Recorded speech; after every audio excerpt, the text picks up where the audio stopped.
This topic is one that is important to me. Thank you so much. It is, I think, a great topic to have a conversation about in the beginning of the summer. Um, when we talk about religiosity in Judaism, all kinds of imagery come up, and it's a super sensitive topic for me because I didn't grow up religious, and the word religious or religion was a negative word.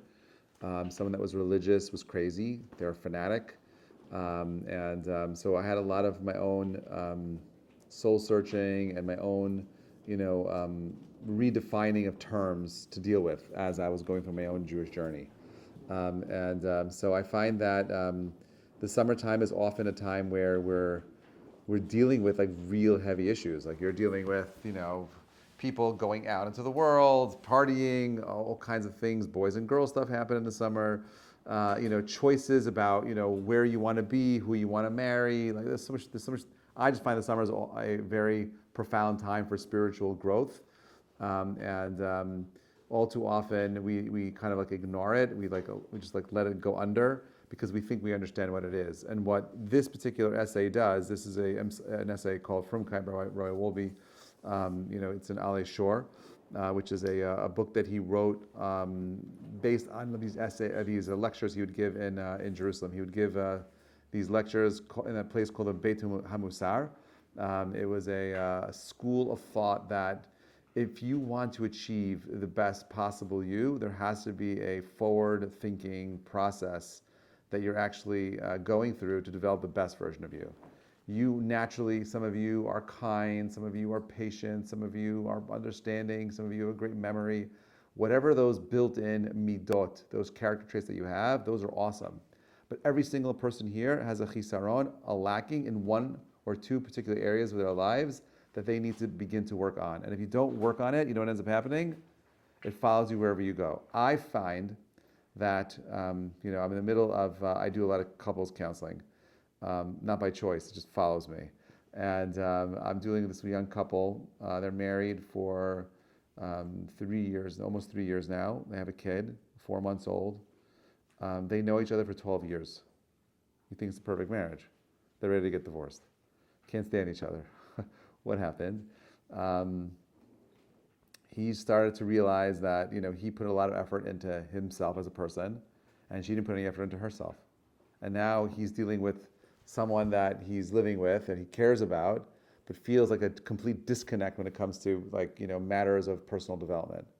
And he's frustrated that she'll spend more time on Instagram picking out the perfect outfit for a 4-month-old and not spend any time doing the small things that he asks her to do. Now, he's a little controlling, don't get me wrong, I'm not saying he's perfect, right?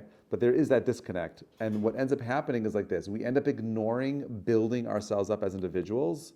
And as we ignore those parts of ourselves that need to be developed, we'll find ourselves later in the scenarios that demanded that type of effort in our growth, and now there's a shortcoming, and now we're suffering because we didn't put the effort in before. So now you're in circumstance. Circumstance is always more painful, I think, than choice. So the idea that the summer is just a time for partying, which it is, but there's a difference between good partying and bad partying. I think that the summer, like I've said before, that everything on the physical world is often a reflection of what's happening on a spiritual plane. And when we live in the summertime with more light, more sunlight in the world, more day hours, there's more Kedusha in the world, believe it or not. And you may not think that. Summer has more Kedusha, and the answer is yes. The reason why the summer has more Kedusha, more holiness, is because it is the time for the most amazing growth that you can make throughout the year. There's more growth that can happen over the next 8 weeks, 9 weeks left of the summer, okay, than you can throughout the whole entire year. Everything that happens in the winter is maintenance. The summer now is about development. So how you use this time is super profound. That's on you, okay?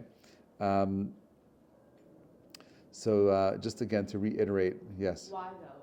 Why what? Why is it time for growth? Baruch atah Adonai melech haolam shehakol nihiyah bidvaro. Amen. Is it just because there's more sunlight and sunlight is blessing? No, remember everything that happens in this physical world is a reflection of what's happening on another plane. On what? Sorry. On another plane. Okay. There's different planes of existence, right? You have a physical world and you have a spiritual world. So the physical world is a mirror of what's happening on a spiritual world. So if the physical world is experiencing certain types of phenomenon, we are affected by it. For example, we spoke about, I'm pretty sure we spoke about it with you guys, the idea of Tu B'Shvat as a time for the growth of the trees, the development of life, re-emerging, coming out of the darkness of the winter, and that's a time for blossoming, that's a time for blooming. So because we see that phenomenon happening on a physical plane, where the trees begin to draw their sap, we see the same exact phenomenon happening on a spiritual plane. So the physical world is often mirroring what's happening on a spiritual plane. When the trees begin to draw out their sap, you and I begin to draw down our sap as well. We begin to reanimate ourselves. There's a certain type of spiritual growth that's happening during that time of the year. Pesach is not some random time where we celebrate freedom. Avraham Avinu was celebrating Pesach before Yetziat Mitzrayim. How could we do that? There's something about that month of Nisan, the 14th, that night of Nisan, that is profound about freedom. There's something unique about that time of the year that he recognizes as a time for Geulah. Okay? You don't have that any other time of the year. Okay? Sukkot, Yom Kippur, Rosh Hashanah, that's not just an accident that those dates are the times where we celebrate those unique holidays. There's specific spiritual things happening on a spiritual plane that is mirrored down here. So when I see more light down here, that means there's more light someplace else also. When things grow in the summer and develop, think about all the agriculture. From an agricultural perspective, everything is growing now. All the fruit are developing and growing. There's a certain type of growth that's happening right now that's unique to this particular time. That doesn't happen throughout the whole entire year. All I'm suggesting is that just be mindful of it. You know, that there's a specific kind of growth that happens now that doesn't happen throughout the year. There's specific kinds of fruit that are, and vegetables that are grown in the summertime and not in the wintertime, right? There's certain trees, look outside, like all that life, that beauty of the flowers blooming and the trees in full, the honeysuckle out, all of that is an expression of growth and development that you and I are supposed to be tapping into. You see it happening in the outside world, you're supposed to be internalizing it. How am I bringing it to my own world? Does that answer your question? Yeah, thank you. My pleasure. This week's Parsha is Parshat Shlach. And it says, the Pasuk says, Vayom Hashem el Moshe le'mor shlach lecha anashim. Send for yourselves anashim, right? So we know that he sent meraglim, right? How many spies did he send? 12 spies, okay? The Kli Yakar, you should look at this Kli Yakar for yourselves because I think that's so cool. He wrote this 200 years ago. He said, and remember, there were no feminists 200 years ago. There was no protests outside his door that he needs to be equality and stuff like that. He says, had the Pasuk said, Shlach lecha nashim, there would be no chet hameraglim. Because he sent men to do the job, the whole entire thing got corrupted. But had he sent women to do the job, we would not be in the mess that we're in right now. Right? That is the power of women. Why did he believe that women going to spy out the land of Israel is better than men going out to spy the land of Israel? Hi, we were waiting. I'm stalling. I just found out there's a spy. Oh, yeah, there's definitely a spy. Yeah, it's all yours. Right? Why is it that women would have gotten it right and men failed? They have more empathy. Women have more empathy. What else? Are they naturally closer to God? They are More positive. for sure more positive. Now it's interesting because what was the chet of the meraglim? What was their sin? They didn't believe in like the supernatural. True, that's part of it. But if you want to give it a one particular name, what do we call it? I don't know. Lashon hara, right? Now it's interesting. If you had to choose between men and women, who speak more Lashon hara? Women. That's Lashon hara. I don't believe it. No way. No way. Right? Why would you say that women speak more Lashon hara? Women talk more. So then, why would the women go into this land and come back and not slander it, but the men did, Women think before they say. and men don't? I just said. I feel like. That's generalizing. I'd say they're generalizing. That's speaking from experience. Oh, is it? Oh, okay. Women talk their way through a situation more. Women talk to more than men? Men fight and women Verbalize. That's That's the the emotional emotional aspect. aspect. We communicate more. Okay. So let me. I hate to offend you, Rabbi. No, I'm not offended. I'm not a normal man, I guess. Anyway, so I will put myself in that category. I like to believe that I think before I speak, and although I'm sure my wife would disagree with me, so maybe it's just a guy-girl thing. I would say it like this. In the story of Adam and Chava, I think I shared this analogy with you before. We know that when Chava ate from the tree, what did she do? She wanted to share it with Adam, right? And whatever forget about what her reasons were, right? The nature of femininity is that femininity is all about inclusivity. Do you understand that? Women naturally want to be inclusive. It's so funny. Like I was at Safra for Shabbat, and I was the only rabbi there. So the Rabbi Fari gives out lollipops, so they're all expecting me to have lollipops, right? So I went to his stash. I put out like a bunch of like these lollipops, and the boys always come take one lollipop, and all the girls, can I have one for my sister? Can I have one for my friend? They're always taking two, and they're always giving it to somebody else naturally. It's like a natural thought. Like women naturally had this concept of inclusivity. They're always thinking about others, right? Now, what would the story of Adam and Chava look like if Adam Harishon would have eaten from the tree first? Would he have shared that fruit with her? Based on what you're saying, no. Okay, that question is why? Why would he not share? The nature of the masculine force is to dominate, to rule and control. Okay, what were the Meraglim trying to control? They didn't want the Jewish people to go into the land of Israel. Why? Because why would they want to work? Why would they want to work the land? Who wants that job? It says, "B'zeat apecha tocha lechem," right? With the sweat of your brow, you're going to eat bread. I don't want to go into the work and land. I have man coming down. I got water coming in. I got air conditioning out there. I don't want to go into Israel. I'd rather sit and bask in the presence of God. So the men want to control the situation. The women naturally want to be inclusive. Let's share the land. Let's bring them in. And this is why the men failed and the women would have succeeded. Okay, now I'm sharing this because I believe there's a certain level of kiddusha that women have that men don't have. I also believe that it's in the zchut nashim tzidkaniot, it's in the merit of the righteous women that Nigal Yisrael, the Jewish people, have always been redeemed. Every single story in Judaism about some kind of calamity, somehow the women figured it out. Right? Some righteous woman gets up and she like solves the problem. So I believe that the world that you and I are in is complicated. There's no question about it. You know, you saw what happened in Los Angeles this past weekend. What's happening around the world happened in Dagestan a couple of days ago. It was really scary. They came there, they burnt a shul, they killed a couple of people. Crazy people in the world today. Makes no sense. Why would you go ahead and protest a bunch of Jews praying in a synagogue? What do they have to do with Israel?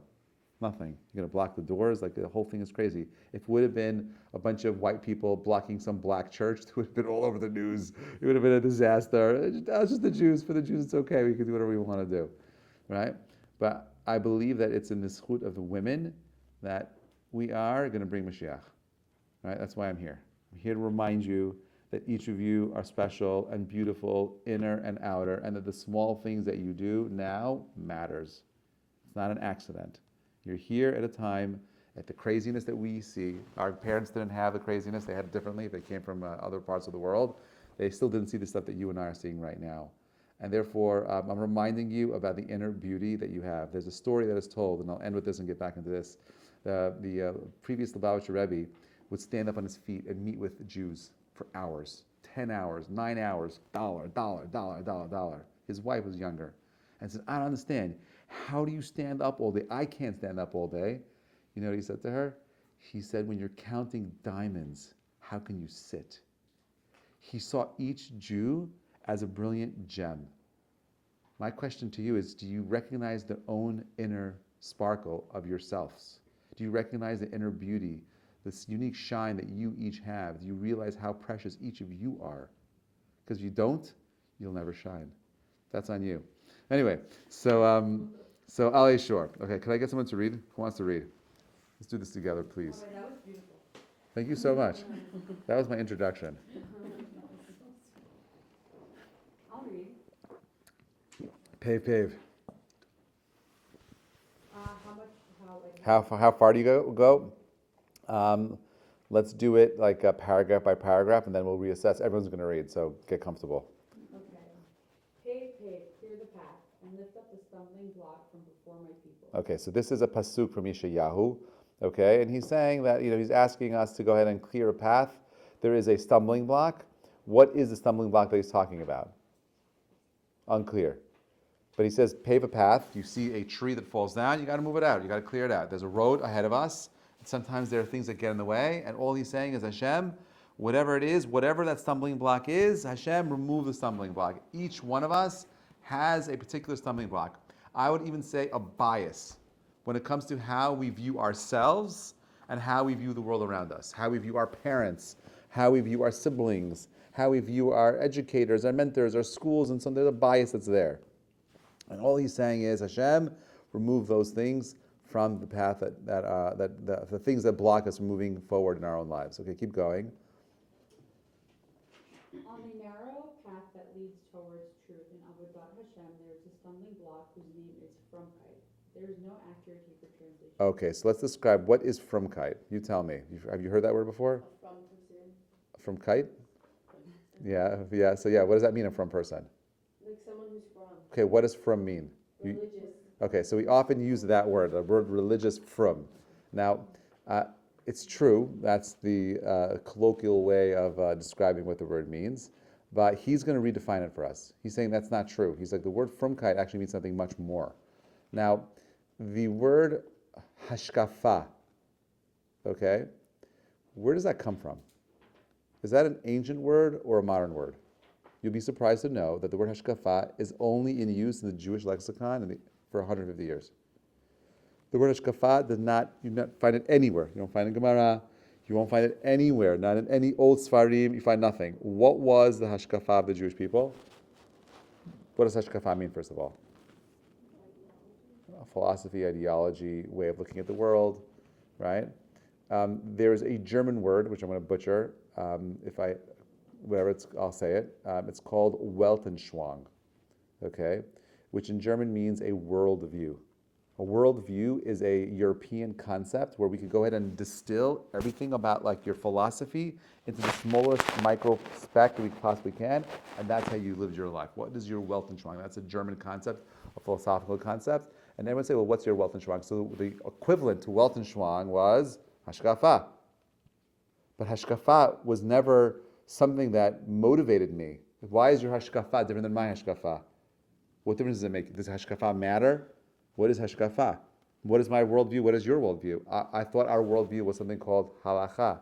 Doesn't halacha determine our worldview? If everyone had one set of halachot they kept, wouldn't there be one Hashkafa?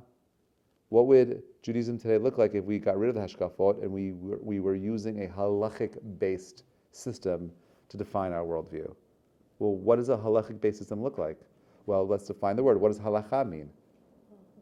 What? What else does it mean? It comes from the word halicha, a pathway. Well, what does it mean? Why would you call it a pathway? Why would you call the law Like a guidance. like a pathway? Because a pathway might be different for you than it is for me. Your path is not my path, and my path is not your path, and your path, and your path, and so on and so forth. And therefore the halacha was supposed to be specific to each of us.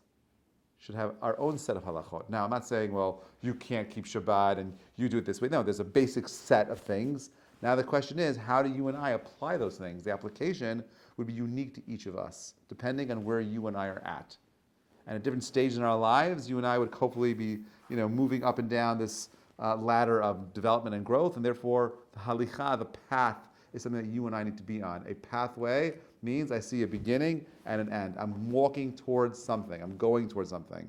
If you don't have a vision, you don't have a specific place in life that you are aiming to achieve, you achieve nothing. You don't grow in life if you are not clear about where you want to end up. Right? It's that famous line in Alice in Wonderland, remember? Where she's stuck in the fork of the road and the cat says, well, where do you want to go? She's like, I don't know. And the cat says, well, then it doesn't matter which way you go. If you don't have clarity as to where you want to go, don't worry about the forks in the road. Go where you want. But once it's clear where you want to end up, every turn matters. So this idea of frumkeit, he says, there's no accurate translation for the term because it's something that is something beyond our ability to comprehend in the simplest terms. He's going to give you a psychological explanation as to what the word means. But understand, take it a second, that it comes from this German concept of a worldview, which is a new phenomenon that Jews kind of had to go through because of their time in Europe. And so much of those ideas have trickled down to you and I today. Yes? Do the terms hashkafa and halacha relate to each other? Yeah, they do. Because you could say, like, my hashkafa is like I'm MO. I'm not an Orthodox. My hashkafa is like I'm yeshivish machmir, right? My hashkafa is, whatever you want to say. But those terms are really a description of what laws you keep, right? It's like a weird thing. Like, why do we separate the law from the term? So we justify what we are based on our hashkafa, right? But that's not authentic to Judaism. This is a outside thing that was brought into Judaism. At Judaism's core, we recognize, we know where we went? We all went to the same synagogue. Irrespective of how religious or irreligious you were, how much your father prayed or did not pray, how much your mom did or did not do is irrelevant. We went to the same place and we respected each other because we understood that we're each on our own path. And for you, it might be up here, and for me, it might be down there, and that's fine. We're all biyachai. We're all together. Okay? Got it. All right, can someone else read? Go ahead. Yeah. Frumkeit is a natural drive, instinctive to relate to the Creator. This instinct also exists in animals. David HaMelech said, the young lions roar after their prey and beg for their food from God. And he gives the animal his bread to the young ravens that cry. There is no reason to understand these verses metaphorically. Animals have an instinctive sense that there's someone providing their food. The same instinct operates within human beings, but of course at a more sophisticated level. In 1 second. So he basically just said exactly what you just read, that he's defining frumkeit as a basic internal reflex instinct that every single person has to serve God on some level. Now, in Judaism, when something is instinctual, right? Is that where we want you to be? Do we see an instinctual reaction as the highest expression of man? No. Why? Because controlling yourself is. Because the choice is what makes us great. The choice to wake up every day, to exercise, to eat, to learn, to come here tonight. The choice that if it was just an instinctual thing, there's no merit in that. But you had a choice tonight. You could have done 1,000 other things. Pool party, barbecue, whatever you're going tonight. You could have done that, but you chose to come to some class in, Kings Point. Okay? But, about frumkeit. It's not even like, I don't know what you're talking about, Rabbi. So he's just saying that, okay, there's a nature that is built into human beings where they have a religious need. Okay, keep going. Yeah, you're doing great. Natural frumkeit assists us in our advocate Hashem, and without this natural process, In our avodat Hashem. Avodat means the work of Hashem. It's okay. Avodah Hashem, and without this natural crutch, our avodah would be extremely difficult. However, frumkeit is, like all other instinctive drives, egotistic and selfish by nature. Okay, 1 second. What does that mean, Rabbi? Are you saying that being religious is an egotistical, narcissistic part of who I am? And that's exactly what he's saying. Well, how does that work? Now, you're probably too young to fully appreciate this, but as you grow and develop yourselves as individuals, you'll see that some people, when they get involved with religion, they flip out. You've heard that expression before, right? There's like flip out, they go nuts, okay? From like 0 to like 1,000, right? And you can't talk to them anymore. They can't look at you anymore, like it's just weird, everything is weird, and it's just like the whole thing is uncomfortable, and like you just don't know how to be around people anymore. It's just like that whole thing. That's not normal. That's not religion. That's not Judaism. That's frumkeit. Okay? When you're involved, when your Judaism takes you to a place where you can't interact with humanity, something is off with your Judaism. Judaism is darchea darchei noam. The paths are paths of peace. The kol netivotea shalom. Right? All of the places that it takes you to at the end are peaceful. That's what it is. Its nature is peace. It's supposed to be pleasant. So when you're seeing someone expressing a Judaism that's unpleasant and uncomfortable, it's extreme to any one level. Sarich iyun, you got to check it out. I'd be careful. When a rabbi gets up and he says crazy, wacko things, I don't care who he is, I don't care how much he knows. I take a step back and I cross my arms. You know what this means? I'm not ready to accept anything you have to say. I'm not sure. I got to be cautious. I got to be careful. Who are you? Why are you saying that? That's not normal. That's not Judaism. Judaism is pleasant. It's peaceful. Who are you? Why are you talking like that? That's not normal to me. Judaism is a system of development for people that want to grow. The Mishnah in Perkei Avot, Perek Bet, Mishnah Aleph says, "Ezihi derech yashara sheyavar ha'adam." Right? What is the right path that a person should take in this world? How should a man live? He says, Kol shehi tiferet le'oseha ve'tiferet mikol ha'adam. Anything that is tiferet for the one that is doing it and for the one that is perceiving it. What is tiferet? How would you translate the word tiferet? Tiferet is translated as harmony, harmonious. What's the right path that a person should take in this world? A path of harmony, a path of balance. Not some extreme. Any extreme in any midah is NG, negative, bad, no good. The balanced, normal, healthy path is something that each one of us is trying to attain. How do we find balance in our lives? So frumkeit is this instinctual thing that each one of us has. It motivates us, it drives us, but be mindful, my friends, if that's where your religion is coming from, it's dangerous. Because it's coming from a narcissistic, selfish drive that you have to want to connect to something more. Yeah. So why isn't this taught in like the yeshivas where people flip out and they become like this? That's a great question. So I'll say it like this: I've been a rabbi for a long time, and I've been doing this for like almost 25 years, and I've worked with all the yeshivot. Some yeshivot have quotas; they need to have a certain amount of kids that become religious. So I'm saying I'm open about it. I hated it. I fought against it. It means that like we need to show our donors that we have 15 kids a year that become Shomer Shabbat. What? Right? We need to have 20 guys that wrap tefillin and now do this, whatever. But I get it because then people are like, if there's no. No, okay. So I get. I want you to know. Like, so let me say it like this, okay? While I think that I get it also, by the way, because ultimately, how do we justify how does an outreach organization justify their existence, right?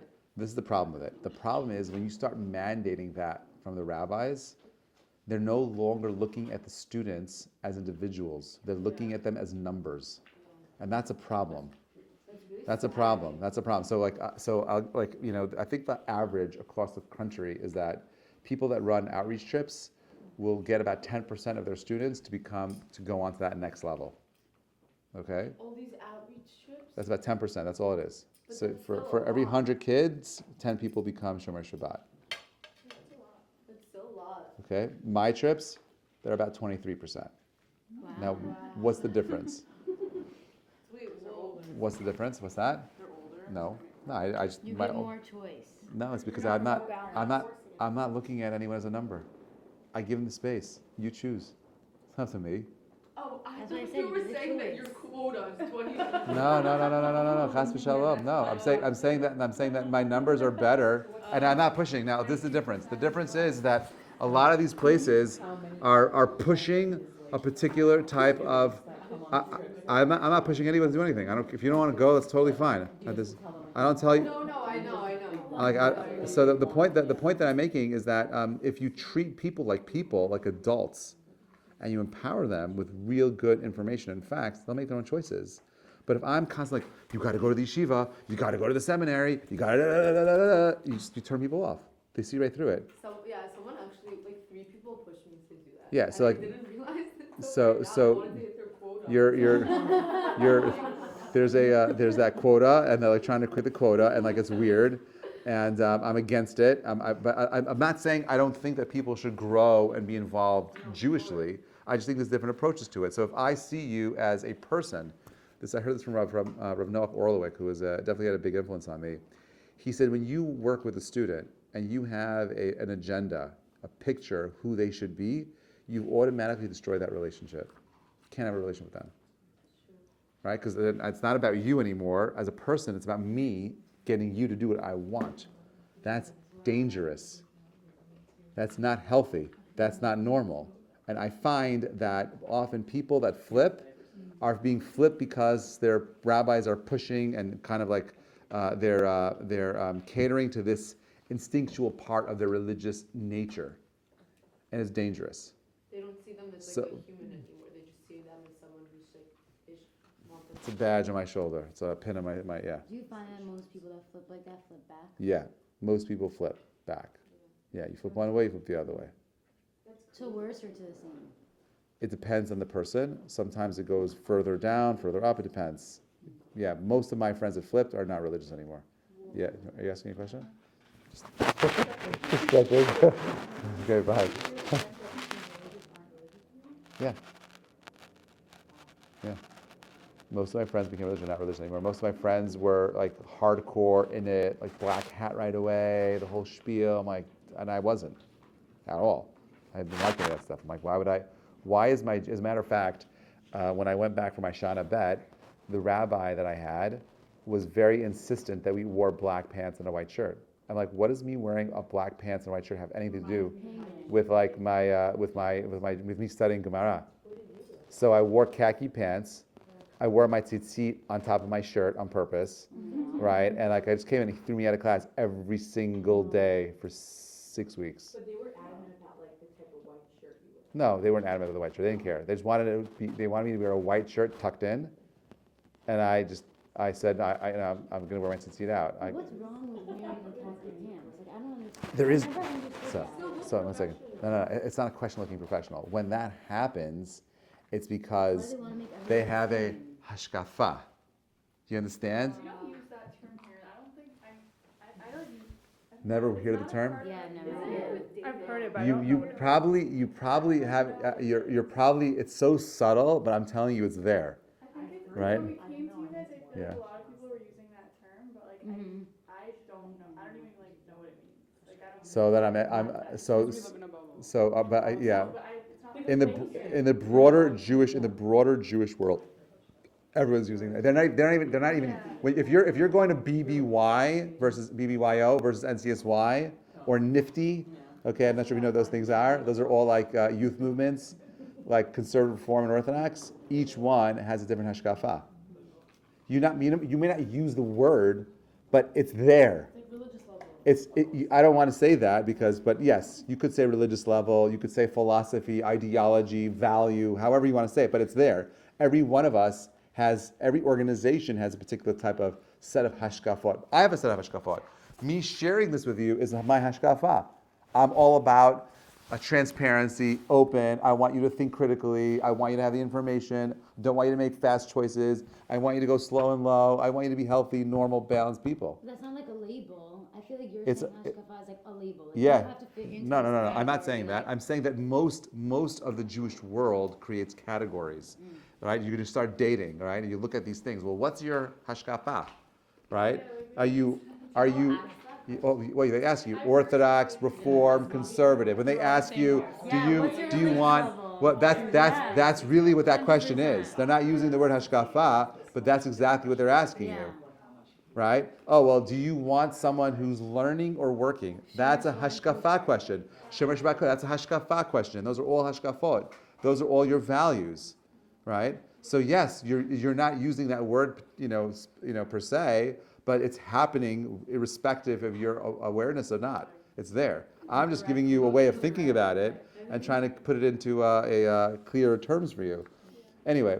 So, someone who does their avodah, someone who's involved in their Judaism, okay, and that avodah is about a selfish desire to want to connect to God, there's something off with that. There's something wrong with that. Okay. So, should I skip that? Yeah. Okay, skip to the second column where it says the second paragraph. Dat must guide our avodah. You could do that on your own. That's like more tangential. There's 7 different types of prushim of individuals that separate and they have their own reasons for separation. Prushim are people that will remove themselves away from the material things and more. So he goes through these 7 things. You can do it on your own. Next, dat must guide our avodah, which means that if your avodah is based on something that is emotional, it's instinctual, you're doing something wrong. Your Judaism has to be based on da'at, knowledge. And that's what he says. Da'at must guide our avodah. The moment that we abandon da'at and act on our frumkeit alone, our avodah becomes perverse. And this is true of people who are the Madrigah of Torah scholars. Let us try to clarify. Okay? Hi. Thanks for hosting. Yeah, sure.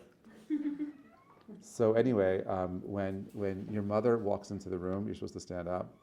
And I actually did not know that. anyway, yeah, you're actually supposed to do that. Yeah, that's right.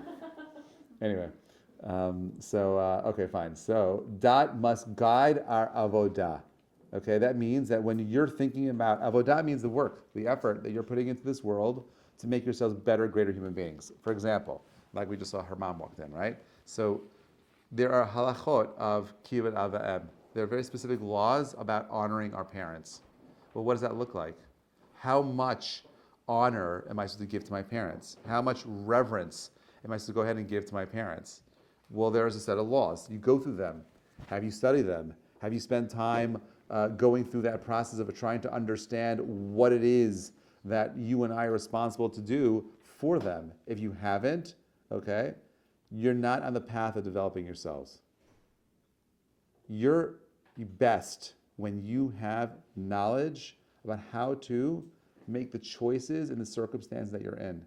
If you're just going with the flow, if you're going to fake it till you make it, you're not going to get there at the end. It doesn't work. The only way to get to where you want to go maybe is you fake it until you awake it. And awaking it means getting the knowledge necessary to make the choice. Yeah. For me, like, I like to learn about all these things, but is it better to do, like, let's say davening or tzniut or something, is it better to do, like, a little of all of them, like, let's say every day or whatever, or you focus on one topic and then, I guess, like, master it and then go to the next? So, it depends on the person. I would say that for most people, the healthiest way of growing is slowly, but with knowledge. If you're doing something and you don't know why you're doing it, stop doing it right now. I don't care what it is. Do what you do, but then you have to be proactive and saying, okay, I want to be doing this. Now I'm going to spend the time to understand this. And as you're developing that particular muscle of that understanding, it'll open you up to other things.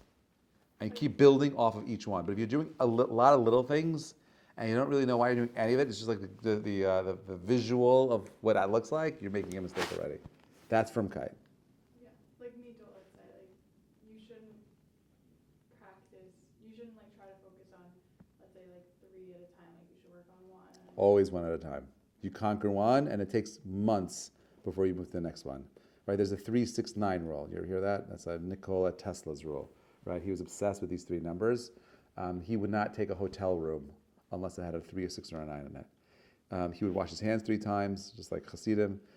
He would walk around that block 3 times before he walked into his house. He was crazy. Anyway, so, but he was also a genius. And he says that if you want to go ahead and internalize anything, you have to use the 3-6-9 principle. Okay? 3 concepts maximum, 6 times a day for 9 seconds. 90 days. And you'll internalize a new way of thinking about whatever it is you're thinking about. 3-6-9. 3 concepts, 3 midot, maximum, 6 times a day, twice in the morning, afternoon, and evening. That's 6, plus 9 seconds each time you're doing it. That's all you need to begin to change a midah or a mind, a particular kind of mindset. Okay? Okay. So he says as follows. Where are we? An honored portion of our avodah is taken up by the mitzvah between man and fellow man. Most of these avodah, can I have a sheet over there? Thanks. You got it. Most of these most of the avodah we do to repair our midot involves these mitzvot. A large portion of the Musar literature focuses on them. However, as we said, from kite does not drive a person to do these mitzvot ben adam chavero. Unless someone selfish desire is satisfied by that mitzvah's fulfillment. Our teacher, Rav Nosson Tzvi Finkel, the Saba of Slobodka, said, love thy neighbor as thyself. That is, love your friend in the same way that you would love yourself. You don't love yourself for the sake of a mitzvah. Rather, you feel simple love for yourself. So too, that is how you must love your friend. The approach of the Saba of Slobodka is totally foreign to Frumkeit. What is motivating your behavior? If the motivation is inward, outward, inward, that will change everything. You decide. So he continues. I just want to move faster now. He says the study of Musar is essentially a study of Da'at. What is the study of Musar? The study of Musar is a study of ethical development in our spiritual Jewish lives. That's what Musar is. Okay? It's not about being strict. It's not about taking on too many heavy things. It's about having a strategic path to one's development. How many people here are working on, you go to the gym, you're working on particular muscles, you have a specific set of things that you're doing in your workouts, great. Well, what are you doing spiritually to develop yourselves? What's that workout? Praying is not a spiritual workout. Praying is a beautiful thing to be doing. But if you're sitting there asking God to change things for you, I have bad news for you, it's not going to work. That's not how it works. Change only comes through actions. And therefore, if you're not filling your mind with da'at, with knowledge, to grow and develop yourselves, you're not going anywhere. You're expecting change, but no action. It doesn't work. Action is the key for tefillah to work. So you have to do something. The study of Musar, he says, next paragraph, is essentially a study of da'at. If someone approaches Musar study out of Frumkeit alone, he won't understand it at all. He won't understand what he's learning it. A little does he understand. He'll immediately twist the direction of selfishness. He will be haughty because he has gained another portion of Frumkeit. Behold, working on his midot, being involved in mitzvot, ben am chavero, and studying Musar are activities that must be based on dat. You want to be a better human being, you want to grow, you have to have a philosophical dat approach to your development. What is it? Let's examine. This is Rabbeinu Yonah and Avot. He says as follows: beloved is man, for he was created in God's image. It is indicative of a greater love that it was made known to him that he was created in God's image. Beloved are the people of Israel, for they are described as children of the omnipresent. It is indicative of a greater love that was made known to them, that they are described as the children of the omnipresent. Beloved are the people, Israel, for a cherished utensil was given to them. It's indicative of a greater love that was made known to them, that they were given a cherished utensil with which the world was created. Knowing these things is very beneficial to dveikut. What is dveikut? Wanting a connection to something that is beyond yourself. Okay, since it is revealed to us that man is more beloved to God than all the creatures, for he was created in his image, and Israel knows that they were more precious than all the nations, and they were called the children of the omnipresent, and he chose us from among the nations and gives the Torah. Although we know that God is close to us, a person shouldn't think that even when he does what is straight in God's eyes and avoids sin, that he is close to God. For you know that a person has small conceptions and is sufficiently imperfect to make it impossible for him to achieve dveikut. Meaning, as much as you think that you're close to God, don't think you're so close to God. Don't be overly haughty in thinking that you're achieving a spiritual height over here. Find the humility to recognize the things that are not there, so you'll continuously grow to want to become closer to him. For you know that a person in a small conception is okay, fine. So he says, and a person should not imagine that he is very distant from God too, since it is indicative of a greater love that was made known to him. If he is the seed of the Jews, what is the right path? Tiferet. What does Tiferet mean? Harmonious. Any one extreme is negative. Find yourself in that empty place. A person should not look at himself as either a Rasha or a Tzaddik. What are you? A Rasha or a Tzaddik? Neither. This should be a person's approach. Do not make yourself distant. Do not make yourself close. But rather remember that everything depends on the number of good deeds that you do. For how can we draw close to the great experience of dveikut? After all, there is no man on earth who does good but does not sin. As Jeremiah said, and their prince shall be of themselves, and their governor shall proceed from the midst of them. And I will cause you to draw near, and he shall approach me. Only when I, Hashem, draw close to man, can he approach me. But if I do not draw him close, then who is this that dares in his heart to approach me? Okay. When the sea split, what was the name of the guy that jumped in first? What? Did you say Nachman? I was going to say Nachshon. Okay, I was like Rabbi Nachman Breslov. All right, Nachshon ben Aminadav jumped in first. Now, so what happened? Okay, they're standing at the sea, they're standing at the beach over there, okay? The Jewish people are there, standing there, they're freaking out because their taskmasters are behind them. They're there with their horse and chariots, they're bugging out, they're having their PTSD, okay? They're feeling all this anxiety from these guys coming after them. And Moshe is praying, everyone's praying, they're all crying, and Hashem says, this is not how tefillah works. How does it work? Actions. He starts walking into the water. He's walking into the water. First step, second step, and he just keeps going and going and going. It gets to his waist, it gets to his chest, it gets to his neck, it gets to his mouth, it gets to his nose, and then all of a sudden, splits, right? Now, how much of a distance did it split? Because in the movie, it looks like it's a clear path, right? Because that's how I see it, right? It just like opens up and you have like a whole road. That's not how it worked. You know how it worked? A foot of water became clear to them. And each time they took a step, another piece of the water moved back. They were never facing an open road. Each step required a different level of emunah for the water to be pushed away. That is life. We all have something called mazal. What is the shoresh of the word mazal? The word mazal comes from the word nozel. What does the word nozel mean? A drip, a sprinkle. Mazal is small drops, small things happening over and over and over again. You want dveikut, how does that happen?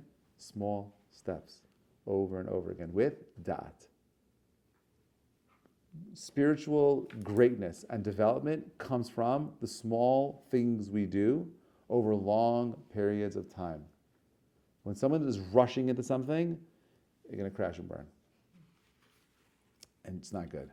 He says as follows, do not climb up into the heavens. Rather, humble yourself. This is the path. This is not me. This is Rabbi Dessler. This is Rabbi Wolbe.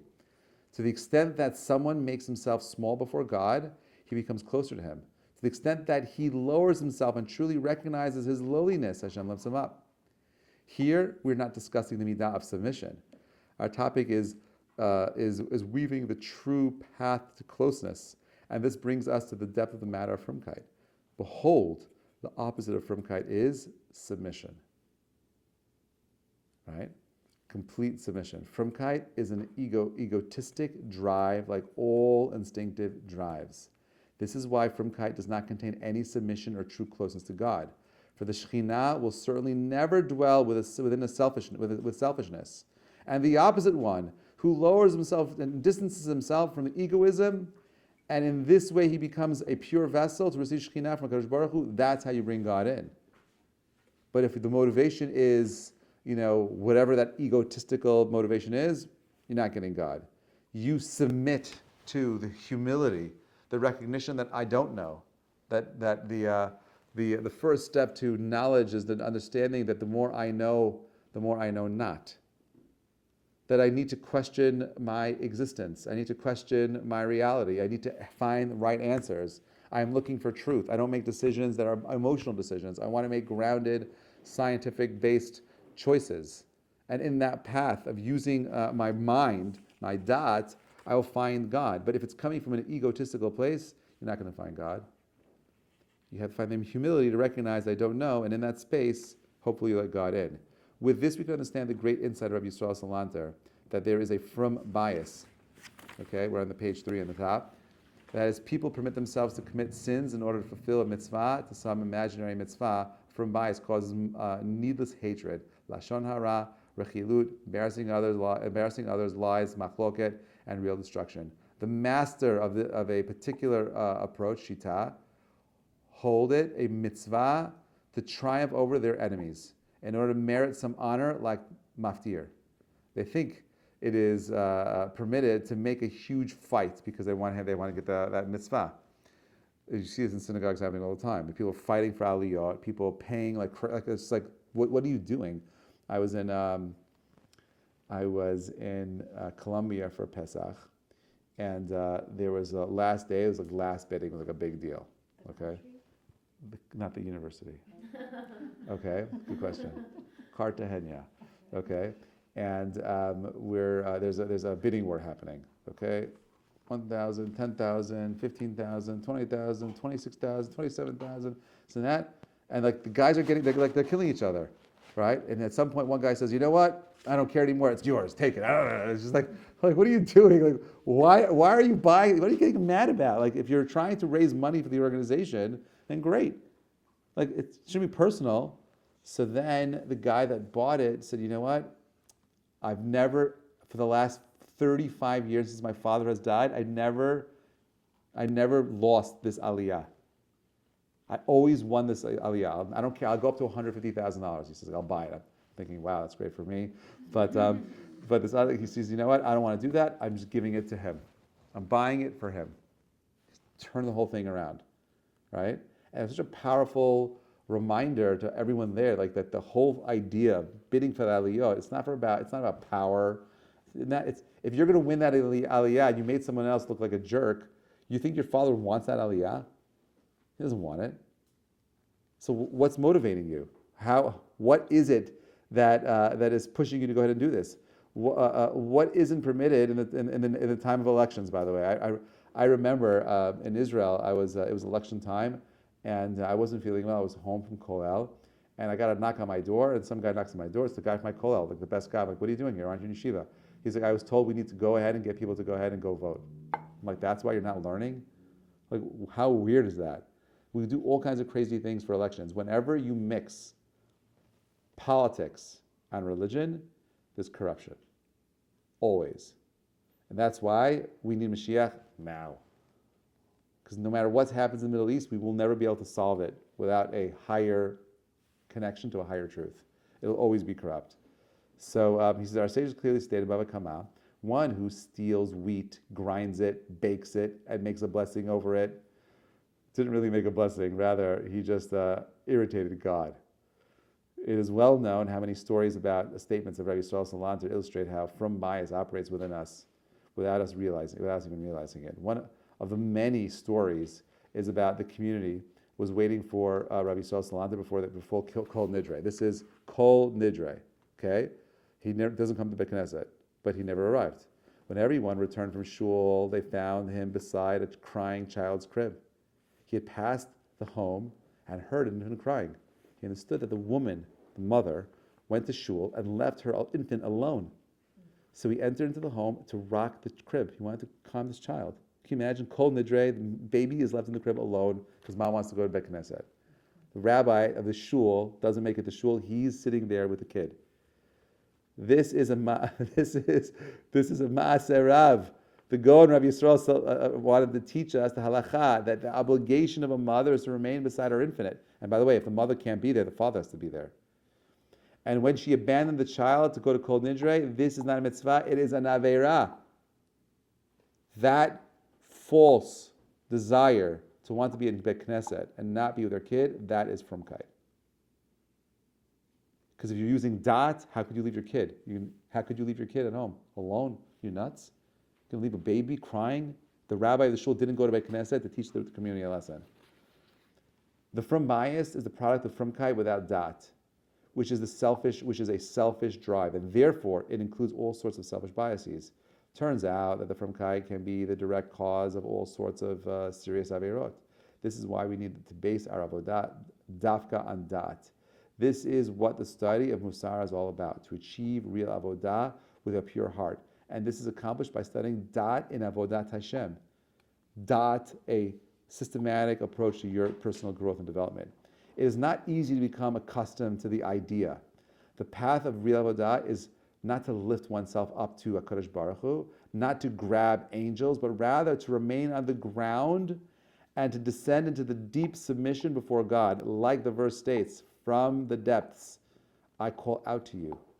Let us not err. Rabbi Yonah in Shari Teshuvah lists 10 levels of human development that are achieved through positive commandments: free will, Talmud Torah, walking in Hashem's ways, contemplating Hashem's greatness, remembering His kindness, holiness, avodah, yira, ahava, and dveikut. All these are positive commandments, and all must be achieved, but not through imaginary feelings of exaltedness, but through avodah with lots of good deeds. Musar places us on the path of avodah. Pave the path, clear it for us so that we don't stumble anymore. That's how we started, right? How are we ensuring that the things that you and I are doing are not things that are getting in the way of our growth? Sometimes we make choices that are not actually helping us develop ourselves. We're making choices that are hurting us, that are preventing us from growing. And all he's saying over here is something very, very simple. He's saying, like, bottom line is that we all talk about this idea of being religious, right, whatever that means, right? And I'm saying, forget about it for a minute. That's not the question you should be asking. The question is, how are you picking the avodah that helps you grow as a person? And don't worry about what that external thing looks like on the outside. What matters the most is the pnimiyut of it. When I was dating my wife, her brother was coming to New York for some convention, and I had to go pick him up from the airport at JFK. And I had someone in the car with me who just came back from Israel, and he was all fired up, and he was doing his daf yomi, okay? And he was, this is the days where you didn't have the internet yet, set up with everything on your phone. So we had to go to this place and get these tapes. They had these tapes, you listen to the tapes of the daf yomi. So he would go once a week and get, his 2 weeks worth of tapes, and he's out of tapes, and he needed to go to this place. So I said I'd drive him. It's on the way, whatever it is, and I'll drive him, and anyway, there's crazy traffic, and I'm looking at, I can't leave her, I was almost engaged, my fiance's to-be's brother at the airport. He's like a 15-year-old kid. I need to go pick the guy up. I can't do this anymore. I'm like, listen, I'm so sorry. I don't think I could take you anymore. He's like, what? You're not going to take me? I need to do this. I need to learn daf yomi. He freaked out, jumped out of my car, and slammed the door and walked away. I said to him, listen, come with me to the airport. And on the way back, I'll stop at this place for you. I just can't go right now. It's just not working. It's not going. I see the timing of it. This is before GPS days. I'm not going to make it. Come with me, and we'll pick him up. That is frumkeit. Okay, that is a egotistical, selfish drive where you can't hear the need of someone else because of your own religious wants and needs. Something is broken with your religiosity. Okay. Judaism is not interested in bringing man to God. That's not what we want. We want to bring God to man. How do I bring God down here? You know how you do that? You do that by growing yourselves. That's how you do that. When you become more than an animal, like those animals that came to that Beit Knesset in Los Angeles, those are animals. That's not godliness. There's something noble about bullying people. When you become something more, and that more isn't through random acts, a feeling of, I need to be doing this. It's more of a structured, thinking through process of, this is what I need to do to grow and develop myself as a person. In that space, you bring God down to man. That's what Rabbi Volby wants for you. That's what I want. I want you to be individuals that bring God down here. Stop worrying about the externalities of what that looks like, and be mindful that all that happens in our inner realities first. Work inward, and everything outward will come at the right time. Okay, any questions or comments? No questions? I answered all your questions? Wow, good class. I have a question. Yeah, go for it. So you keep talking about this balance. Yeah. But I feel like balance is very relative to each person. Like someone who's like black hat, like they think that's like, they're doing the most they can, and then someone who does nothing might think like we're so extreme for even like keeping kosher and keeping Shabbat. So like I feel like I get it, but in a way like it's still relative. So I don't know like how. Yeah, it's relative because it's supposed to be, because it's relative to each person and their background. The thing that is the constant refrain is, I am growing, me, and I'm doing me, my growth. My growth needs to be personal. So everyone's balance is at a different point. Correct. My balance is not your balance. I can't say be my balance. Right? You go crazy to try to be balanced like me, and I'll go crazy trying to be balanced like you. We're just different. So how do you know when you're out of balance? So this is why it's important to have good friends and to have good mentors. You need to have someone that knows you, that guides you, that says, hey, I'll give you an example of this. This is a true story. Maaseh Shahaya. I have a student I'm very close to. Her sister was like my, she was a volunteer I had many, many years ago. She was like my right-hand man. Everything I did, she was there. She was like my Shana before Shana, right? And so she had a younger sister. She was 10 years older than her sister. So her sister came to my house to volunteer for a project when she was 15. Okay, I don't do high school. And they were doing we were doing a Shalach Manot for people that were giving out to we gave a whole bunch of kids on campus, Shalach Manot, to give to other Jews on campus just to get them involved. It was like a nice mitzvah thing. So she came, she volunteered. She loved the experience so much. She was in public school in Staten Island. She asked if I'd come and give a class to the Jewish kids on her in her school, in high school, because they were studying biology, and their professor was a complete atheist, Jewish, and they wanted to hear another perspective. So I started organizing, classes. Came there, whatever it is, just gave a different perspective on things. Great. She loved it. She came with her sister on Shabbatons and started developing more and more and more, growing. And she decided after high school she wanted to go to seminary. Okay, her parents weren't too happy about it, but I promised them it would only be 1 year, and she'll be back. We got her scholarship. She went to Israel. She went to seminary. No quotas. And she came back, and she's like, I never really celebrated Rosh Hashanah, because my parents would keep Rosh Hashanah, and she's like, can I come to you for Rosh Hashanah? I'm like, no, you can't come to Rosh Hashanah. She's like, well, why not? She's like, you're like my dad, like my spiritual dad. Where am I going to go? I'm like, you got to learn to do Rosh Hashanah with your parents. You got to be home. She's like, well, my parents don't keep Rosh Hashanah. The shul is too far. I have to walk. I'm like, I'm sorry, you can't come to me. You got to stay with your family. So she did it year 1. Next year, she calls me again, Rosh Hashanah. Hey, Rabbi, how are you? The last year, Rosh Hashanah was so special with my family. This year, can I come for Rosh Hashanah? She's in my house every Shabbat almost. I'm like, no, you can't come to me for Rosh Hashanah. You got to stay with your family. She's like, I understand, but I was on Rosh Hashanah last year. I'm like, it's not I think it's wrong for you to spend Rosh Hashanah without your family. You need to go ahead and make Rosh Hashanah for your family. I don't care how hard it is. You're staying home. So she stayed home that year. The 3rd year, she calls me again. Hey, Rebbe, please, I've never seen Rosh Hashanah in your home. I would love to be at your house for Rosh Hashanah. Please, this year. I'm like, no Rosh Hashanah at my house. You're spending Rosh Hashanah with your family. Your family comes first. Rosh Hashanah is yours. You make it for them. If you don't make Rosh Hashanah, they're not going to have Rosh Hashanah. So she stayed home with her family. 4th year. She's very determined. It's I didn't even realize this. I only know this because I'll tell you after the fact. This is the only reason why I know the story. So the 4th year, she's like, Rabbi, Rosh Hashanah, and I said, don't even ask me. The answer is going to be no, always, no matter what the scenario is. I don't care. Your parents are alive, your parents are home. You're going to stay home with your parents for Rosh Hashanah. I don't care if you're not religious. I don't care about anything. You're staying home Rosh Hashanah. Okay, fine. Next year, she gets engaged. She got married. I'm at the wedding. Okay, I'm officiating the wedding. And her mom comes up to me and says to me, Rabbi, I know what you did with my daughter. I'm like, oh boy, I'm getting a good idea. I made her religious or whatever it is, the whole thing. She's like, I just want to thank you. She's like, our Rosh Hashanahs were so beautiful over the last 4 years. And she's like, what you did with my daughter and keep teaching her that level of responsibility and respect changed my whole entire life. I just want to show you a sense of gratitude and just thank you for everything that you did for her. That, my friends, is the goal.